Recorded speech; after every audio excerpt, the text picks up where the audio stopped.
Vamos a hablar ahora de la ruta aérea Mendoza-Santiago de Chile, que ha sido considerada como la ruta más turbulenta del mundo. Vamos a hablar de este tema y lo recibimos a nuestro corresponsal Facundo Cailá. ¿Cómo está, Facu? Muy bienvenido. Buen mediodía, Mari, para vos y para toda la audiencia. Mediodía caluroso en la provincia de Mendoza, en varias provincias de la Argentina, pero puntualmente en Mendoza hace mucho calor, Mari. Sí, obviamente está soleado, está hermoso, pero a cuidarse en la siesta, ¿no? Sobre todo con las actividades deportivas. Así es, Facu. Bueno, y vamos a meternos de lleno en el tema, ¿no? Que Mendoza ha sido considerada, por supuesto, hablando de la ruta aérea Mendoza-Santiago de Chile, una de las más turbulentas del mundo. Y te vemos acompañado ahí.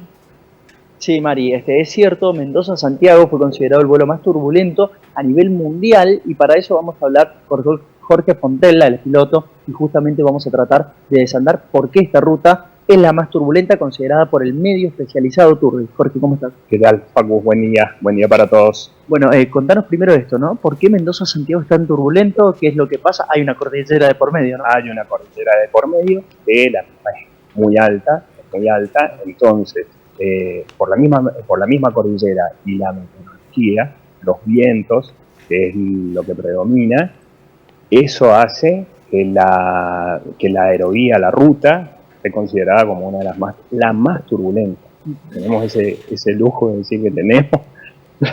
No es bueno para decir quiero viajar en avión porque hay posibilidad de turbulencia, pero bueno, es así, tenemos la ruta aérea la aerovía más turbulenta del mundo. Según este medio. Claro, ¿a qué altura vuela un avión comercial que cruza desde Mendoza a Santiago? Y tenemos mínimos, hay mínimos para volar, se vuela lo que vuela siempre un avión que vuela de cualquier destino a otro, como ir a Buenos Aires o a Brasil, se vuela arriba de 10.000 metros, y bueno, ¿cuál es el gran problema? Que el promedio de altura de la cordillera en esta zona, y bueno, desde Malargüe, desde el sur de Mendoza hacia el norte, asciende. Entonces, calculémosle que el promedio de altura son 4.000 metros, pero tenemos cerros como la Concagua que está tocando los 7.000, tiene 6.960 y poquitos. Entonces, a la diferencia de altura que tienen con los aviones que cruzan, y más que Santiago de Chile, que es el destino principal, está muy cerca de la cordillera, tienen que empezar a descender antes y quedan a una altura mínima, no pueden descender de eso por la altura de la cordillera, y con los vientos, todo lo que genera la turbulencia mecánica de la montaña hace ese efecto de turbulencia. Prácticamente la diferencia de altura que vuela el avión con la cordillera es muy baja, tiene una franja de seguridad muy grande, pero 2.000, 3.000, 4.000 metros que haya de diferencia más vientos afectan y hacen que se genere esa turbulencia. Mari, te escuchamos si querés hacer alguna pregunta. Bueno, sí.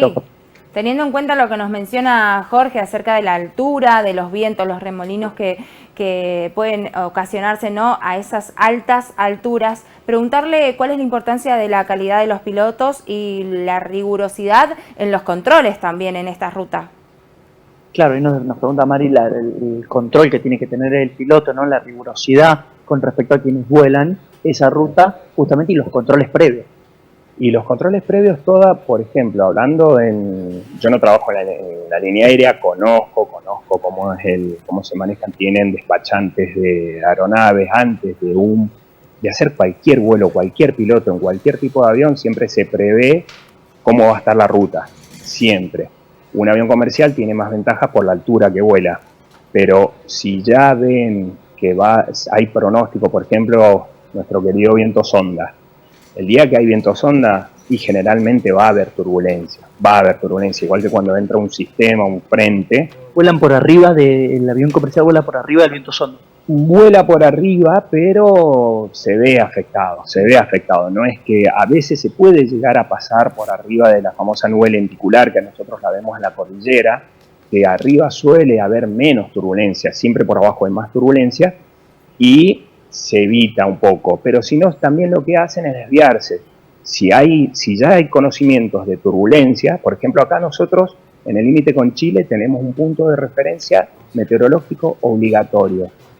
Ese punto de notificación, ese punto de notificación, el piloto que está cruzando por ese punto tiene que notificar al control, tanto el viento en altura, si hay turbulencia, si hay la visibilidad y si hay nubes. Entonces, los controles a partir de ese informe ya empiezan a notificar a todos los aviones que vienen atrás cómo está el cruce. Entonces, de ahí en más parten de la base. Si pueden desviarse, si se van hacia el sur, si hay turbulencia se van por el norte, para tratar de evitar, y más por el pasajero. Más por el pasajero por última, con respecto al menos de esta ruta, ¿no? Y después Mari me dirá si quiere que hablemos de otra o cambiemos de altura y vayamos más abajo. Con respecto a Mendoza-Santiago me decías, hay un vuelo que es en par, va para un lado, ruta impar va para otro. Con respecto a los metros, ¿cómo es? Claro, nosotros tenemos en nuestro país, está dividido hacia todos los aviones que hacen un plan de vuelo para ir hacia el oeste, van con rumbos pares, y los aviones que van hacia el este, las aeronaves, puede ser un helicóptero, las aeronaves que van hacia el este con niveles impares. Todo esto es para que no se crucen a la misma nivel. Un avión que va hacia Chile puede ir a, nosotros llamamos niveles de vuelo, nivel 200, que son 20.000 pies o más o menos 6.000 metros. Un poco más alto vuelan los aviones y vuelven a 210, no pueden ir uno de ida y uno de vuelta a la misma altura. Entonces eso es justamente para que no se vayan a cruzar. Y sale uno desde acá y va a Santiago y vuelve por el sur. Nosotros, todos los aviones vuelan por aerovías, que vendría a ser las típicas rutas aéreas que se llaman. Bueno, la aerovía que sale de Mendoza, nosotros para ir a Santiago, las aerovías pueden ser de doble sentido o de un sentido, igual que una calle. Como la montaña del promedio de altura es muy alto, no pueden hacer muchas aerovías de doble sentido, porque el margen de los niveles de vuelo son muy pocos. Entonces, para ir a Chile es hacia el oeste. Por eso, si acá en Mendoza miramos para los aviones comerciales, los aviones ejecutivos, con sus estelas, siempre van al oeste, siempre. Y cuando entran, por ejemplo, a Mendoza, cruzan hacia el sur. Los aviones de Santiago de Santiago de Chile despegan hacia el sur, cruzan la cordillera por el sur a una altura más o menos de San Rafael o Malargüe. De ahí como que le apuntan a San Carlos y ahí ya vienen descendiendo, pero hay un franco descenso para la aproximación final al aeropuerto de Mendoza.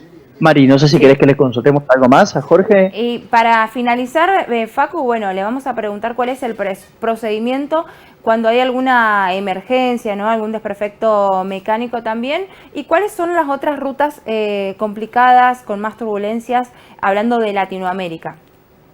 Bueno, dos preguntas, dice Mari, para finalizar. La primera, ¿cómo se procede ante una emergencia? Digo, es una situación de estrés, también cómo hacer para tener el control, ¿no? Allí, y obviamente allí vos me dirás el entrenamiento y las horas de vuelo que son fundamentales. Y por último, bueno, vamos con ese tema. Sí, bueno, prácticamente hablando de aviones comerciales que van con número determinado de pasajeros, esos aviones están preparados por si tienen una emergencia, alejarse de la cordillera, Si tienen dos motores y que ya no tengan un problema con uno, tienen el otro motor para alejarse, sobrevolar. Lo que siempre todos estamos preparados. El problema más grave que siempre ha habido en la cordillera es la presurización, porque un avión cuando tiene problemas de presurización necesita las máscaras de oxígeno, pero también tienen como una autonomía, tienen un tiempo determinado, no pueden volar 5 horas usando el oxígeno del avión. Entonces tienen que descender a una altura que se pueda respirar el aire. Por eso, de acuerdo a la distancia que haya para cruzar, tengo entendido, por ejemplo, para el lado de Perú, es más ancha la cordillera, entonces ahí sí los aviones ya estaban preparados, pero antes tenían ese problema de que si ellos perdían tenían que respirar con el oxígeno del avión, tal vez no iban a alcanzar a cruzar la cordillera. Entonces tenían que tener muy en cuenta si volvían o continuaban hacia el destino. Pero no, la preparación siempre está, obviamente, y los aviones ahora son muy, muy modernos, así que por ahí se complica un poco con los aviones que volamos a baja altura, los aviones... ¿A qué altura? Y nosotros yo particularmente vuelo aviones que vuelan más de 4.000 metros, de 5.000 metros, entonces no podemos cruzar por arriba, por esta aerovía que van los jets, entonces tenemos que ir, como así decirlo, por corredores aéreos.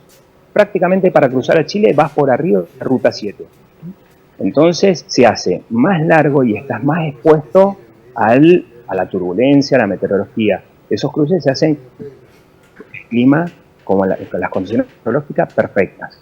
Jorge, para finalizar, con respecto a qué otra ruta es compleja en Latinoamérica, ¿qué otro destino es complejo? Todos los destinos que tienen toda la cordillera de los Andes, es mucho más, es mejor o es más tranquilo, por ejemplo, la Patagonia, que el promedio de altura de la Patagonia baja, el promedio de altura de la montaña, pero hacia el norte no solo que aumenta y se mantiene un promedio de altura muy alto, sino también que hay más cadenas de cerro. Por ejemplo, a la altura de Catamarca está muy lejos del límite con Chile y hay 4 cadenas de cerro, 3 hasta llegar a la cordillera. Entonces, todo punto de América donde hay que sobrevolar la cordillera de los Andes, hay que tener en cuenta los vientos, que es lo principal, lo que afecta a los aviones. Muchas gracias. No, gracias a vos, Paco. Bueno, María, hasta allí la palabra de Jorge Fontella, piloto, explicándonos un poco, ¿no?, por qué es tan turbulenta esta ruta y la complejidad, ¿no? Gracias, Facu, por toda la información y le agradecemos también a Jorge, gracias por haberse sumado a la pantalla de TVO. Buen jueves para ambos.